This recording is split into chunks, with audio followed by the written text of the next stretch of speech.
So, I just got back from the Rise of Skywalker about like an hour ago. Um, and here are my initial thoughts on the film. And I'm speaking a little quietly because it's like midnight and my brother's sleeping and I don't want to disrupt him. But, you know, it was a mess. It's not Last Jedi bad, but to be the last film of the saga of a 42-year plus storyline is disgraceful to me. And I came to this film with an open eyes because I actually rewatched Last Jedi for some closure, and you know I thought, okay, maybe J.J. Abrams can make this at least enjoyable. In the first 10 minutes, I liked, and we're going full spoilers by the way, just to give you my full thoughts on it. Um, when Kylo Ren goes to meet Palpatine, and you see Palpatine with his deep voice, I thought that was really cool. You know, it was very new. It wasn't new, but it was very like mysterious. It was very Star Wars esque, and it was nice seeing Ian McDermott back as Palpatine because he's amazing. And all the Palpatine stuff is cool, but it just feels like he doesn't belong. It felt like Abrams was setting up Snoke to be the bad guy. And Ryan Johnson came in, fucked it up, just killed him, said he was a guy, and then Abrams was like, wait, what do we do? What do we do? Okay, bring in Palpatine. Bring him in, bring him in, bring him in. I'm not angry. I'm more disappointed. Because it's like it feels like Star Wars Mad Lib. I feel like Kathleen Kennedy does not have a plan. Did not have a plan whatsoever. She's supposed to be the Kevin Feige of Star Wars, and she didn't have a plan. How do you make a trilogy with no plan? There's no blueprint. It's like, oh, just put a couple girls making out. Just push some political bullshit. Just just do whatever and make money and we're good. What? Like, and Rey. Oh my god. You thought she was overpowered in The Last Jedi and in Force Awakens? She's unstoppable. And yes, people are going to say, well, she had training, right? She had training. So she should be good. There's no excuse now. No. Luke had training, but still had a weakness. He wasn't invincible. He was good, but he wasn't invincible. Anakin had training. His weakness was his anger. That's what turned him to the dark side. Rey has no weakness. Why? Because she's a woman? Because she's a woman that she's invincible? She's a terrible character. Like, because she's a Palpatine, she has the excuse of being invincible? Like, what? I understand Palpatine's bloodline is powerful, but all Jedi need training to make their abilities good. And unless you're like Yoda or Palpatine, even they aren't as powerful and as overpowered as Rey is. There's no stakes because you know that she's gonna get out of it. You know that she's gonna find some way to get out of the problem, and nothing is going to happen to her. And that's disgraceful for me. That's bad storytelling. Because a main character is supposed to have a problem. They're supposed to have conflict. It's called tension. Even Disney, it's not Disney, it's Kathleen Kennedy. Because Kevin Feige did it perfectly in Avengers Infinity War. Thanos won.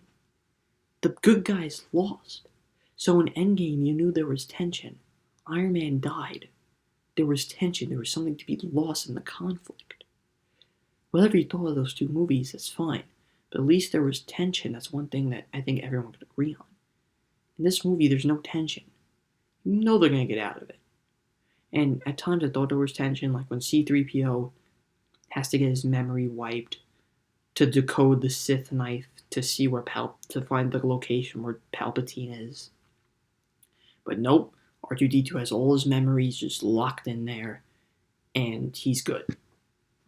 Poe meets an old friend on a planet like that's on the road to Palpatine. It's the planet where they go to get the location of Palpatine that's within C-3PO because he read it on a knife. But she dies. The planet gets blown up, and she's back. She's back, just out of nowhere. Just out of nowhere. Just, I'm bummed. I'm bummed, very bummed. I'm not angry, I'm just disappointed. And those are my, these are pretty much my initial reactions, because I watched the movie like an hour and a half, 2 hours ago. I just came out of it. And those are just really my initial reactions, and I'm very disappointed in the direction of Star Wars and Kathleen Kennedy and fucking Disney.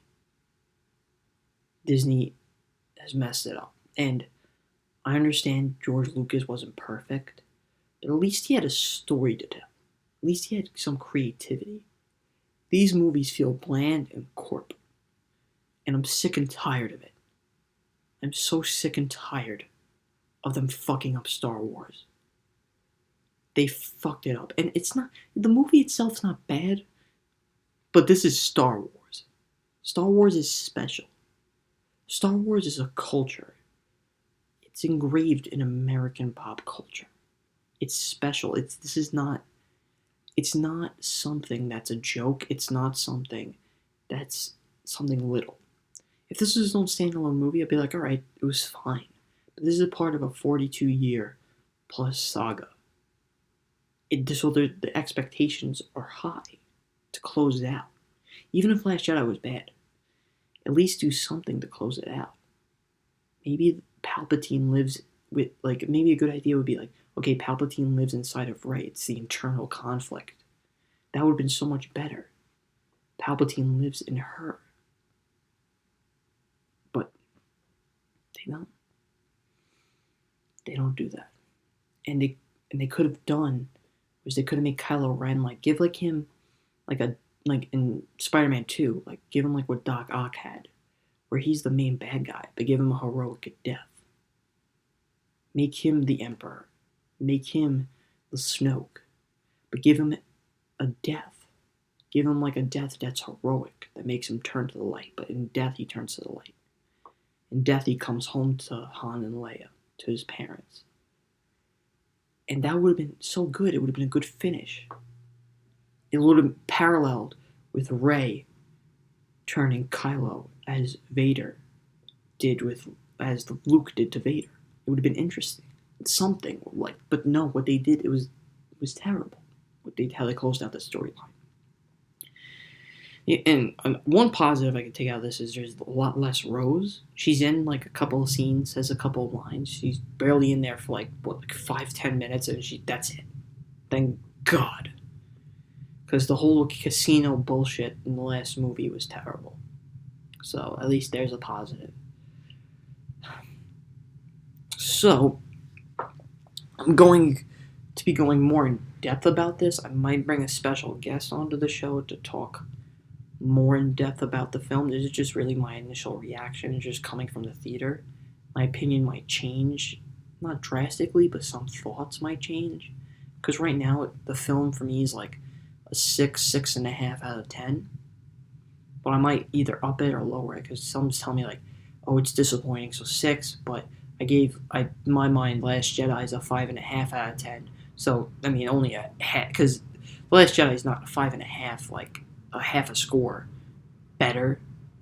Rise of Skywalker is not a half a point score better than Last Jedi, but Last Jedi for me is a 5.5 out of 10. But I might up at the score a little bit, but we'll see what happens. So, anyways, That's going to do it for today's video. Make sure to like, comment, and subscribe, and I'll see you guys next time on my full discussion of Star Wars Rise of Skywalker.